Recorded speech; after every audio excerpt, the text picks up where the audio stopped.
சற்றுமுன் வெளியான தகவல். புதிய திட்டத்தில் இந்திய தபால் துறை, அதாவது தபால் நிலையங்களில் பொதுமக்களுக்கான சேமிப்பு திட்டங்கள் இருக்கின்றன.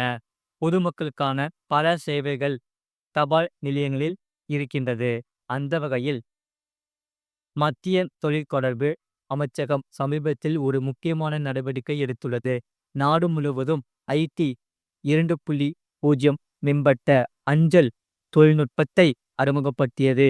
இதன் மூலம் இந்திய அஞ்சல் துறை டிஜிட்டல் மாற்றத்தின் புதிய சகாப்தத்தில் நுழைந்துள்ளதாக கூறப்பட்டுள்ளது.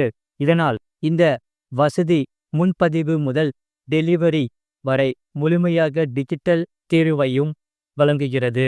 தொடக்கத்தில் ஆரம்ப அனுபவங்களுடன் தளத்தை செம்மைப்படுத்திய பிறகு இந்த திட்டம் நாடு முழுவதும் விரிவுபடுத்தப்பட்டு 23 அஞ்சல் வட்டங்களையும் உள்ளடக்கியுள்ளது. தற்போது தபால் நிலையங்கள் மற்றும் நிர்வாக அலகுகள் உள்ளிட்ட 1.70 லட்சத்திற்கும் மேற்பட்ட அலுவலகங்கள் இந்த அமைப்பில் செயல்படுகின்றன. முழுவீடியோ லிங்க் கீழே இருக்கு. அதை கிளிக் பண்ணி பாருங்க. மறக்காம லைக் பண்ணிக்கோங்க.